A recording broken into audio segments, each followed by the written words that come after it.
ಪ್ರೀತಿಯ ವಿದ್ಯಾರ್ಥಿಗಳೇ, ನಿಮ್ಮೆಲ್ಲರಿಗೂ ಇಂದಿನ ಈ ವಿಶೇಷವಾದ ವಿಶ್ಲೇಷಣಾ ಸಂಚಿಕೆಗೆ ಆದರದ ಸ್ವಾಗತ. ಹೌದು, ಸ್ವಾಗತ. ಪರೀಕ್ಷೆಗಳು ಹತ್ತಿರ ಬರುತ್ತಿದ್ದಂತೆ ತಲೆಯಲ್ಲಿ ಒಂದು ರೀತಿಯ ಗೊಂದಲ ಶುರುವಾಗುವುದು ಅತ್ಯಂತ ಸಹಜ.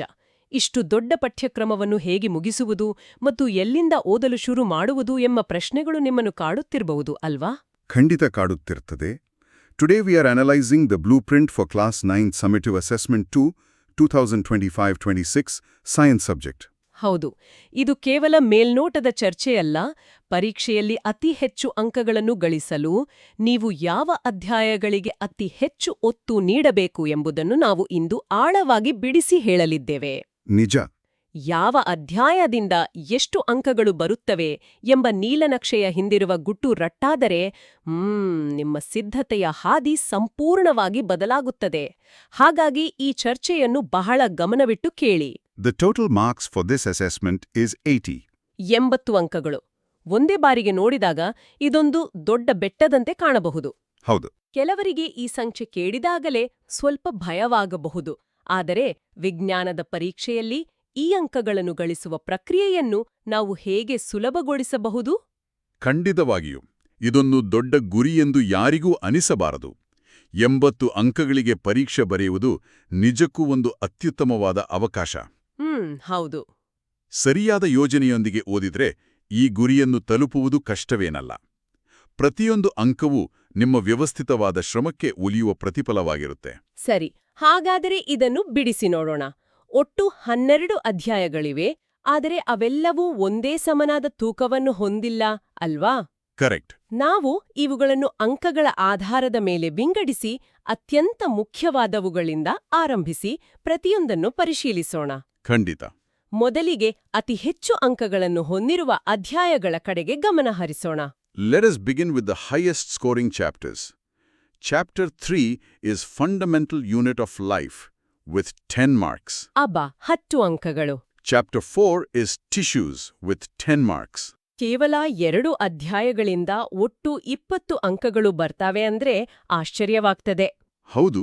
ಈ 2 ಅಧ್ಯಾಯಗಳು ಇಡೀ ಪರೀಕ್ಷೆಯ ದಿಕ್ಕನ್ನೇ ಬದಲಾಯಿಸುವಂತಹ ಶಕ್ತಿಯನ್ನು ಹೊಂದಿವೆ. ಒಂದು ರೀತಿಯಲ್ಲಿ ಪರೀಕ್ಷೆಯ ಗೇಮ್ ಚೇಂಜರ್ ಎನ್ನಬಹುದು. ನೀವು ಹೇಳಿದ್ದು 100% ಸತ್ಯ. ವಿದ್ಯಾರ್ಥಿಗಳು ಈ ಭಾಗವನ್ನು ಎಂದಿಗೂ ನಿರ್ಲಕ್ಷಿಸಬಾರದು. ಈ 2 ಅಧ್ಯಾಯಗಳು ಜೀವಶಾಸ್ತ್ರದ ಸಂಪೂರ್ಣ ಅಡಿಪಾಯವನ್ನು ನಿರ್ಮಿಸುತ್ತವೆ. ಅಂದ್ರೆ ಕೇವಲ ಪಠ್ಯವನ್ನು ಓದಿಕೊಂಡು ಹೋದ್ರೆ ಈ 10 ಅಂಕಗಳನ್ನು ಪೂರ್ತಿಯಾಗಿ ಪಡೆಯಲು ಸಾಧ್ಯವಿದೆಯಾ? ಇಲ್ಲವೇ ಇಲ್ಲ. ಇಲ್ಲಿ ಕೇವಲ ಓದುವುದಕ್ಕಿಂತ ಬರೆದು ಅಭ್ಯಾಸ ಮಾಡುವುದು ಬಹಳ ಮುಖ್ಯ. ಸಸ್ಯ ಜೀವಕೋಶ ಅಥವಾ ಪ್ರಾಣಿ ಜೀವಕೋಶದ ಚಿತ್ರವಿರಲಿ, ಎಲ್ಲವನ್ನು ಸ್ಪಷ್ಟವಾಗಿ ಬರೆಯಲು ಕಲಿಯಬೇಕು. ಚಿತ್ರಗಳನ್ನು ಬರೆದು ಭಾಗಗಳನ್ನು ಗುರುತಿಸಬೇಕು ಅಲ್ವಾ? ಹೌದು. ಚಿತ್ರಗಳನ್ನು ಸ್ಪಷ್ಟವಾಗಿ ಬರೆದು ಭಾಗಗಳನ್ನು ಸರಿಯಾಗಿ ಗುರುತಿಸಿದರೆ ಅಂಕಗಳು ಎಲ್ಲಿಯೂ ಕಡಿತಗೊಳ್ಳುವುದಿಲ್ಲ. ಯಾರು ಗಣಿತದ ಲೆಕ್ಕಾಚಾರಗಳಿಗೆ ಸ್ವಲ್ಪ ಹೆದರ್ತಾರೋ ಅವರಿಗೆ ಈ 20 ಅಂಕಗಳು ಒಂದು ದೊಡ್ಡ ಬಲವನ್ನು ನೀಡುತ್ತವೆ. ಈಗ ನಾವು ಮುಂದಿನ ಹಂತದ ಅಧ್ಯಾಯಗಳತ್ತ ಗಮನ ಹರಿಸೋಣ. Next we have the medium high scoring chapters. Chapter 12 is Development in Food Resources with 8 marks. Okay, 8 ಅಂಕಗಳು. Chapter 8 is Structure of Atom with 7 marks. ಅಂದ್ರೆ ಈ 2 ಅಧ್ಯಾಯಗಳು ಒಟ್ಟು 15 ಅಂಕಗಳನ್ನು ತಂದುಕೊಡುತ್ತವೆ. ನಿಜ. ಇದರಲ್ಲಿ ಒಂದು ಜೀವಶಾಸ್ತ್ರ ಮತ್ತು ಕೃಷಿಗೆ ಸಂಬಂಧಿಸಿದ್ರೆ ಮತ್ತೊಂದು ರಸಾಯನಶಾಸ್ತ್ರದ ಬಹುಮುಖ್ಯವಾದ ಭಾಗವಾಗಿದೆ. ಹೌದು. ಆಹಾರ ಸಂಪನ್ಮೂಲಗಳ ಅಭಿವೃದ್ಧಿ ಎಂಬುದು ನಮ್ಮ ದೈನಂದಿನ ಜೀವನಕ್ಕೆ ಬಹಳ ಹತ್ತಿರವಾದ ವಿಷಯ. ಕರೆಕ್ಟ್. ಆದ್ರೆ ಪರಮಾಣುವಿನ ರಚನೆ ಎಂಬುದು ಸಂಪೂರ್ಣವಾಗಿ ಕಣ್ಣಿಗೆ ಕಾಣದ ವಿಷಯ ಅಲ್ವಾ? ಇವೆರಡನ್ನು ಒಟ್ಟಿಗೆ ನಿಭಾಯಿಸುವುದು ಹೇಗೆ? ದೈನಂದಿನ ಜೀವನದ ಉದಾಹರಣೆಗಳೊಂದಿಗೆ ಜೀವಶಾಸ್ತ್ರವನ್ನು ಸುಲಭವಾಗಿ ನೆನಪಿಟ್ಟುಕೊಳ್ಳಬಹುದು. ಆದರೆ ರಸಾಯನಶಾಸ್ತ್ರದ ಅಧ್ಯಾಯವು ವಿದ್ಯಾರ್ಥಿಗಳ ಆಲೋಚನಾ ಸಾಮರ್ಥ್ಯವನ್ನು ಪರೀಕ್ಷಿಸುತ್ತದೆ. ವಿವಿಧ ವಿಜ್ಞಾನಿಗಳು ನೀಡಿದ ಪರಮಾಣು ಮಾದರಿಗಳ ಬಗ್ಗೆ ಓದುವಾಗ ಸ್ವಲ್ಪ ಗೊಂದಲವಾಗುವುದು ಸಹಜ. ಇವುಗಳನ್ನು ಮರೆಯದಂತೆ ನೆನಪಿಟ್ಟುಕೊಳ್ಳಲು ಯಾವುದಾದರೂ ಸುಲಭವಾದ ಮಾರ್ಗವಿದೆಯೇ? ಖಂಡಿತ ಇದೆ. ರಸಾಯನಶಾಸ್ತ್ರದಲ್ಲಿ ಪರಮಾಣುವಿನ ಮಾದರಿಗಳನ್ನು ಅರ್ಥಮಾಡಿಕೊಳ್ಳಲು ಒಂದು ಸಣ್ಣ ಉದಾಹರಣೆಯೆಂದರೆ ಅವುಗಳನ್ನು ಒಂದು ಕೋಷ್ಟಕದಲ್ಲಿ ಬರೆದುಕೊಂಡು ಕಲಿಯುವುದು. ಕೋಷ್ಟಕಗಳನ್ನು ರಚಿಸುವುದು. ಹೌದು. ಮಾದರಿಗಳ ನಡುವಿನ ಪ್ರಮುಖ ವ್ಯತ್ಯಾಸಗಳನ್ನು ಪಟ್ಟಿ ಮಾಡಿದರೆ ಗೊಂದಲವಿರುವುದಿಲ್ಲ. ಅತ್ಯುತ್ತಮವಾದ ಸಲಹೆ. ಕೋಷ್ಟಕಗಳನ್ನು ರಚಿಸಿ ಓದುವುದರಿಂದ ಪರೀಕ್ಷೆಯ ಹಿಂದಿನ ದಿನ ಪುನರಾವರ್ತನೆ ಮಾಡಲು ಬಹಳ ಸುಲಭವಾಗುತ್ತದೆ. ಈಗ ನಮ್ಮ ಪಟ್ಟಿಯಲ್ಲಿ ನಂತರ ಬರುವ ಅಧ್ಯಾಯಗಳು ಯಾವುವು? Now we will look at the average scoring chapters. Chapter 1 is Matter in Our Surroundings with 6 marks. 6 ಅಂಕಗಳ ವಿಭಾಗ. Chapter 2 is Matter Around Us Pure with 6 marks. ಈ ಎರಡೂ ಅಧ್ಯಾಯಗಳು ರಸಾಯನಶಾಸ್ತ್ರದ ಮೂಲಭೂತ ವಿಷಯಗಳಾಗಿವೆ ಅಲ್ವಾ? ಹೌದು, ಖಂಡಿತ. ಘನ, ದ್ರವ ಮತ್ತು ಅನಿಲ ಸ್ಥಿತಿಗಳ ನಡುವಿನ ಬದಲಾವಣೆಗಳು ಮತ್ತು ಶುದ್ಧತೆಯ ಬಗ್ಗೆ ಈ ಅಧ್ಯಾಯಗಳಲ್ಲಿ ಚರ್ಚಿಸಲಾಗಿದೆ. ನಿಜ. Then we have Physics. Chapter 5 is Motion with 6 marks. ಚಲನೆ. Chapter 7 is Atoms and Molecules with 6 marks. Okay. Chapter 9 is Gravity with 6 marks. ಅಂದ್ರೆ ಒಟ್ಟು 5 ಅಧ್ಯಾಯಗಳ ಬಗ್ಗೆ ನೀವೀಗ ಹೇಳಿದ್ದೀರಿ. ಹೌದು. ಪ್ರತಿಯೊಂದಕ್ಕೂ 6 ಅಂಕಗಳಿರುವುದರಿಂದ ಒಟ್ಟಾರೆ 30 ಅಂಕಗಳು ಇಲ್ಲಿಂದಲೇ ಲಭ್ಯವಾಗುತ್ತವೆ. ಖಂಡಿತ. ಇದು ಸ್ಥಿರವಾದ ಅಂಕಗಳನ್ನು ಗಳಿಸಲು ಇರುವ ಅತ್ಯುತ್ತಮ ಮಾರ್ಗ. ಭೌತಶಾಸ್ತ್ರದ ಲೆಕ್ಕಗಳು ಮತ್ತು ಸೂತ್ರಗಳು ಎಂದರೆ ವಿದ್ಯಾರ್ಥಿಗಳಿಗೆ ಸ್ವಲ್ಪ ಭಯ ಇರುತ್ತಲ್ವಾ? ಚಲನೆಯ ಸಮೀಕರಣಗಳು ಅಥವಾ ಗುರುತ್ವಾಕರ್ಷಣೆಯ ಲೆಕ್ಕಗಳನ್ನು ಕಂಡರೆ ಹೇಗೆ ಸಿದ್ಧರಾಗಬೇಕು? ಲೆಕ್ಕಗಳ ಬಗ್ಗೆ ಭಯಪಡುವುದು ಅನಗತ್ಯ. ಈ 6 ಅಂಕಗಳನ್ನು ಪಡೆಯಲು ಸೂತ್ರಗಳ ಸ್ಪಷ್ಟ ಅರಿವು ಇರಬೇಕು. ಚಲನೆಯ 3 ಸಮೀಕರಣಗಳನ್ನು ಕಲಿಯಲು ಕನಿಷ್ಠ 4-5 ಲೆಕ್ಕಗಳನ್ನು ಬಿಡಿಸಿ ನೋಡಲೇಬೇಕು. ಅಂದರೆ ಕೇವಲ ಓದುವುದರಿಂದ ಭೌತಶಾಸ್ತ್ರವನ್ನು ಕಲಿಯಲು ಸಾಧ್ಯವಿಲ್ಲ. ಪೆನ್ನು ಹಿಡಿದು ಲೆಕ್ಕಗಳನ್ನು ಬಿಡಿಸಲೇಬೇಕು ಎನ್ನುತ್ತಿದ್ದೀರಿ. 100% ಸತ್ಯ. ರಾಸಾಯನಿಕ ಸೂತ್ರಗಳನ್ನು ಬರೆಯುವ ವಿಧಾನ ಮತ್ತು ಮೋಲ್ ಪರಿಕಲ್ಪನೆಯನ್ನು ಕೂಡ ಚೆನ್ನಾಗಿ ಕರಗತ ಮಾಡಿಕೊಳ್ಳಬೇಕು. ಬಹಳ ಸ್ಪಷ್ಟವಾದ ವಿವರಣೆ. ದೈನಂದಿನ ಜೀವನದ ಉದಾಹರಣೆಗಳೊಂದಿಗೆ ಜೋಡಿಸಿ ಓದಿದಲೇ ಈ ಅಂಕಗಳು ಖಂಡಿತ ನಮ್ಮ ಜೇಬಿನಲ್ಲಿ ಇದ್ದಂತೆ. ಹೌದು. ಈಗ ನಾವು ಪಟ್ಟಿಯ ಕೊನೆಯ ವಿಭಾಗದ ಕಡೆಗೆ ಬರೋಣ. ಕಡಿಮೆ ಅಂಕಗಳಿರುವ ಅಧ್ಯಾಯಗಳು ಯಾವುವು? Finally, we have the lower scoring chapters. Chapter 6 is Force and Laws of Motion with 5 marks. 5 ಅಂಕಗಳು. Chapter 10 is Work and Energy with 5 marks. Okay. Chapter 11 is Sound with 5 marks. ಕೇವಲ 5 ಅಂಕಗಳು ತಾನೆ ಎಂದು ಬಹಳಷ್ಟು ಬಾರಿ ವಿದ್ಯಾರ್ಥಿಗಳು ಈ ಕೊನೆಯ ಭಾಗದ ಅಧ್ಯಾಯಗಳನ್ನು ಕಡೆಗಣಿಸುವ ತಪ್ಪು ಮಾಡ್ತಾರಲ್ವಾ? ಪಕ್ಕಕ್ಕಿಟ್ಟು ಬಿಡೋಣ ಎಂಬ ಆಲೋಚನೆ ಬರುವುದು ಎಷ್ಟರ ಮಟ್ಟಿಗೆ ಸರಿ?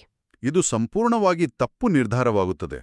ಈ ಭೌತಶಾಸ್ತ್ರದ ಅಧ್ಯಾಯಗಳನ್ನು ಕಡೆಗಣಿಸಿದ್ರೆ ಮುಂದಿನ ತರಗತಿಗಳಿಗೆ ಬಹಳ ದೊಡ್ಡ ಪೆಟ್ಟು ಬೀಳುತ್ತದೆ. ಅಂದ್ರೆ ಇದು ತಳಹದಿ ಇದ್ದಾಗೆ. ಹೌದು. ಬಲ, ಕೆಲಸ, ಶಕ್ತಿ ಮತ್ತು ಶಬ್ದ ಇವು ವಿಜ್ಞಾನದ ಅತ್ಯಂತ ಪ್ರಮುಖ ತಳಹದಿಯನ್ನು ನಿರ್ಮಿಸುತ್ತವೆ. ಖಂಡಿತ. ಅಡಿಪಾಯ ಗಟ್ಟಿಯಾಗಿದ್ರೆ ಮಾತ್ರ ಕಟ್ಟಡ ಬಲವಾಗಿ ನಿಲ್ಲಲು ಸಾಧ್ಯ ಅಲ್ವಾ? ಕರೆಕ್ಟ್. ನ್ಯೂಟನ್ನ ಚಲನೆಯ ನಿಯಮಗಳು ಭವಿಷ್ಯದ ಓದಿಗೆ ಬಹಳ ಮುಖ್ಯ. ಮತ್ತು ಪರೀಕ್ಷೆಯ ದೃಷ್ಟಿಯಿಂದ ನೋಡಿದ್ರೂ ಈ ಅಧ್ಯಾಯಗಳಿಂದ ಬರುವ ಪ್ರಶ್ನೆಗಳು ಸಾಮಾನ್ಯವಾಗಿ ನೇರವಾಗಿರುತ್ತವೆ. ಅಂದ್ರೆ 5 ಅಂಕಗಳಾದ್ರೂ ಸುಲಭವಾಗಿ ಗಳಿಸಬಹುದು. ಹೌದು, ಬಹಳ ಸುಲಭವಾಗಿ ಹೋಲಿಸ್ಕೊಳ್ಬೋದು. ಪರೀಕ್ಷೆಯ ಒಟ್ಟಾರೆ ಪ್ರಶ್ನೆಗಳ ಮಾದರಿ ಹೇಗಿರಬಹುದು ಎಂದು ಚರ್ಚಿಸೋಣ. ಖಂಡಿತ.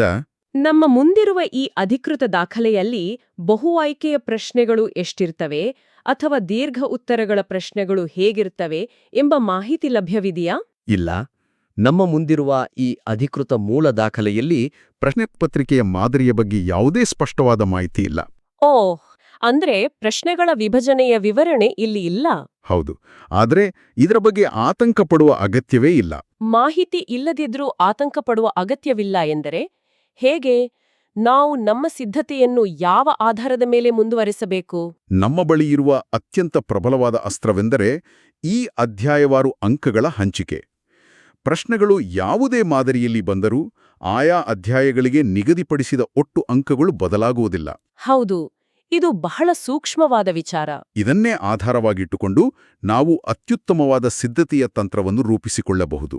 ಇರುವ ಮಾಹಿತಿಯನ್ನು ಬಳಸಿಕೊಂಡು ಗೆಲುವಿನ ಹಾದಿ ಹುಡುಕುವುದು ನಿಜವಾದ ಜಾಣತನ. ಹಾಗಾದರೆ ಪರೀಕ್ಷೆಗೆ ಇನ್ನು ಕೆಲವೇ ದಿನಗಳಿರುವಾಗ ಓದಿನ ವೇಳಾಪಟ್ಟಿಯನ್ನು ಹೇಗೆ ರೂಪಿಸಿಕೊಳ್ಳಬೇಕು? ನಾನು ವಿದ್ಯಾರ್ಥಿಗಳಿಗೆ ಸ್ಪಷ್ಟವಾದ ಓದಿನ ತಂತ್ರವನ್ನು ಹೇಳುತ್ತೇನೆ. ಸಿದ್ಧತೆಯನ್ನು ಶುರು ಮಾಡುವಾಗ ಮೊದಲು ಅತಿ ಹೆಚ್ಚು ಅಂದರೆ 10 ಅಂಕಗಳ ಅಧ್ಯಾಯಗಳನ್ನು ಕೈಗೆತ್ತಿಕೊಳ್ಳಿ. ಅಂದರೆ ಆ 2 ಜೀವಶಾಸ್ತ್ರದ ಅಧ್ಯಾಯಗಳನ್ನು ಮೊದಲು ಮುಗಿಸಬೇಕು? ಹೌದು, ಖಂಡಿತ. ಆ 2 ಅಧ್ಯಾಯಗಳನ್ನು ಸಂಪೂರ್ಣವಾಗಿ ಓದಿ ಮುಗಿಸಿ ಚಿತ್ರಗಳನ್ನು ಬರೆದು ಅಭ್ಯಾಸ ಮಾಡಿ. ನಂತರ 8 ಮತ್ತು 7 ಅಂಕಗಳ ಅಧ್ಯಾಯಗಳ ಕಡೆಗೆ ಗಮನಹರಿಸಿ. ಈ 4 ಅಧ್ಯಾಯಗಳನ್ನು ನೀವು ಸರಿಯಾಗಿ ಓದಿದ್ರೆ ಒಟ್ಟು 35 ಅಂಕಗಳು ನಿಮ್ಮ ಕೈವಶವಾಗುತ್ತವೆ. ಅಂದ್ರೆ ಪರೀಕ್ಷೆಯ ಬಹುಪಾಲು ಸಿದ್ಧತೆ ಅಲ್ಲಿಗೆ ಮುಗಿದಂತೆ. ಸ್ಮಾರ್ಟ್ ವರ್ಕ್ ಎಂದ್ರೆ ಇದೆ ಅಲ್ವಾ? ಇದರಿಂದ ಮನಸ್ಸಿನ ಮೇಲಿರುವ ಒತ್ತಡ ಬಹಳ ಬೇಗ ಕಡಿಮೆ ಆಗುತ್ತದೆ. ನಿಜ. ಆನಂತರ ಉಳಿದ 6 ಅಂಕಗಳ 5 ಅಧ್ಯಾಯಗಳನ್ನು ಓದಿಕೊಳ್ಳಬೇಕು. ಕೊನೆಯದಾಗಿ 5 ಅಂಕಗಳ ಅಧ್ಯಾಯಗಳನ್ನು ಪುನರಾವರ್ತನೆ ಮಾಡಬೇಕು. ಆಹಾ, ಹೆಜ್ಜೆ ಹೆಜ್ಜೆಯಾಗಿ ಏರುವಂತೆ. ಹೌದು. ಹೆಚ್ಚು ಅಂಕಗಳಿಂದ ಕಡಿಮೆ ಅಂಕಗಳ ಕಡೆಗೆ ಸಾಗುವ ಈ ವಿಧಾನವು ಆತ್ಮವಿಶ್ವಾಸವನ್ನು ಅಗಾಧವಾಗಿ ಹೆಚ್ಚಿಸುತ್ತದೆ. ಕಷ್ಟಪಟ್ಟು ಓದುವುದಕ್ಕಿಂತ ಇಷ್ಟಪಟ್ಟು ಯೋಜನಾಬದ್ಧವಾಗಿ ಓದುವುದು ಬಹಳ ಮುಖ್ಯ. ಪರೀಕ್ಷೆಯ ಸಮಯದಲ್ಲಿ ಕೇವಲ ಓದುವುದಷ್ಟೇ ಅಲ್ಲ, ನೀವು ಓದಿದ್ದನ್ನು ಎಷ್ಟು ಚೆನ್ನಾಗಿ ನೆನಪಿಟ್ಟುಕೊಳ್ಳುತ್ತೀರಿ ಎಂಬುದು ಬಹಳ ಮುಖ್ಯವಾಗುತ್ತದೆ ಅಲ್ವಾ? ಖಂಡಿತ. ಹಾಗಾಗಿ ವಿದ್ಯಾರ್ಥಿಗಳು ಓದುವ ಸಮಯದಲ್ಲಿ ಮಧ್ಯೆ ಮಧ್ಯೆ ಸಣ್ಣ ವಿರಾಮಗಳನ್ನು ತೆಗೆದುಕೊಳ್ಳುವುದನ್ನು ಮರೆಯಬಾರದು. ನಿರಂತರವಾಗಿ ಓದುವುದರಿಂದ ಮೆದುಳಿಗೆ ಆಯಾಸವಾಗುತ್ತದೆ. ನೀವು ಹೇಳುವ ಮಾತು ಬಹಳ ಮುಖ್ಯವಾದದ್ದು. ಪ್ರತಿ ಅಧ್ಯಾಯವನ್ನು ಓದಿ ಮುಗಿಸಿದ ನಂತರ ಪುಸ್ತಕವನ್ನು ಮುಚ್ಚಿ ನೀವು ಏನು ಓದಿದ್ದೀರಿ ಎಂಬುದನ್ನು ಮನಸ್ಸಿನಲ್ಲಿಯೇ ಒಮ್ಮೆ ಮೆಲುಕು ಹಾಕಬೇಕು. ಹೌದು, ಸ್ನೇಹಿತರೊಂದಿಗೆ ಚರ್ಚೆ ಮಾಡುವುದು ಕೂಡ ಒಳ್ಳೆಯ ವಿಧಾನ ಅಲ್ವಾ? ಖಂಡಿತ. ಒಬ್ಬರಿಗೊಬ್ಬರು ಪ್ರಶ್ನೆಗಳನ್ನು ಕೇಳಿಕೊಳ್ಳಿ. ಇದರಿಂದ ಪರಿಕಲ್ಪನೆಗಳು ಇನ್ನಷ್ಟು ಆಳವಾಗಿ ಬೇರೂರುತ್ತವೆ. ಅತ್ಯುತ್ತಮವಾದ ಪ್ರಾಯೋಗಿಕ ಸಲಹೆಗಳು. ಇಂದಿನ ಈ ಚರ್ಚೆಯಲ್ಲಿ ನಾವು ಪರೀಕ್ಷಾ ಸಿದ್ಧತೆಯ ಬಗ್ಗೆ ಬಹಳಷ್ಟು ಮೌಲ್ಯಯುತವಾದ ಅಂಶಗಳನ್ನು ಅರಿತುಕೊಂಡೆವು. ನಾವು ಸಂಪೂರ್ಣ ನೀಲನಕ್ಷೆಯನ್ನು ವಿವರವಾಗಿ ವಿಶ್ಲೇಷಣೆ ಮಾಡಿದ್ದೇವೆ. ನಿಜ. ಯಾವ ಅಧ್ಯಾಯಗಳಿಗೆ ಅತಿ ಹೆಚ್ಚು ಒತ್ತು ನೀಡಬೇಕು ಮತ್ತು ಭೌತಶಾಸ್ತ್ರದ ಲೆಕ್ಕಗಳಿಗೆ ಹೇಗೆ ಸಿದ್ಧರಾಗಬೇಕು ಎಂಬುದನ್ನು ಸ್ಪಷ್ಟವಾಗಿ ತಿಳಿದುಕೊಂಡೆವು. ನೀವು ಚರ್ಚಿಸಿದ ಈ ಕಾರ್ಯತಂತ್ರವನ್ನು ಪಾಲಿಸಿದರೆ ಅತ್ಯುನ್ನತ ಅಂಕಗಳನ್ನು ಗಳಿಸುವುದು ನಿಶ್ಚಿತ. ಹೌದು. ಸತತವಾದ ಅಭ್ಯಾಸ ಮತ್ತು ಏಕಾಗ್ರತೆ ಇದ್ದರೆ ಯಾವ ವಿಷಯವೂ ಕಷ್ಟವಲ್ಲ. ನಿಮ್ಮ ಓದಿನ ಮೇಲೆ ಸಂಪೂರ್ಣವಾದ ಗಮನವಿರಲಿ. ಈ ಸಂಚಿಕೆಯನ್ನು ಮುಕ್ತಾಯಗೊಳಿಸುವ ಮುನ್ನ ವಿದ್ಯಾರ್ಥಿಗಳೇ, ನಿಮಗಾಗಿ ಒಂದು ಕುತೂಹಲಕಾರಿ ಪ್ರಶ್ನೆಯನ್ನು ಬಿಟ್ಟು ಹೋಗುತ್ತಿದ್ದೇನೆ. ಸ್ವಲ್ಪ ಆಳವಾಗಿ ಯೋಚಿಸಿ ನೋಡಿ. ಕೇವಲ ಜೀವಕೋಶಗಳು ಮತ್ತು ಅಂಗಾಂಶಗಳ ಬಗ್ಗೆ ಇರುವ ಆ 2 ಅಧ್ಯಾಯಗಳು ಇಡೀ 80 ಅಂಕಗಳ ಪರೀಕ್ಷೆಯಲ್ಲಿ ಬರೋಬ್ಬರಿ 25% ಪಾಲನ್ನು ಹೊಂದಿವೆ. ಹೌದು, ಇದು ಬಹಳ ದೊಡ್ಡ ಪಾಲು. ಅಂದ್ರೆ ಪರೀಕ್ಷೆಯ ಕಾಲು ಭಾಗ ಕೇವಲ ಆ 2 ಅಧ್ಯಾಯಗಳ ಮೇಲೆಯೇ ನಿಂತಿದೆ.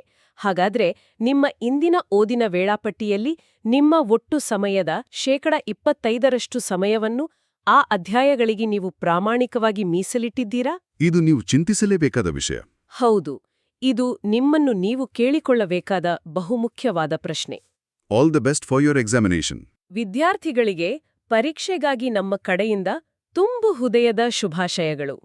ನಿಮ್ಮ ಪ್ರಾಮಾಣಿಕ ಶ್ರಮಕ್ಕೆ ತಕ್ಕ ಪ್ರತಿಫಲ ಖಂಡಿತವಾಗಿಯೂ ಸಿಗುತ್ತದೆ. ಯಾವುದೇ ಆತಂಕವಿಲ್ಲದೆ ಸಂಪೂರ್ಣ ಆತ್ಮವಿಶ್ವಾಸದಿಂದ ಪರೀಕ್ಷೆಯನ್ನು ಎದುರಿಸಿ.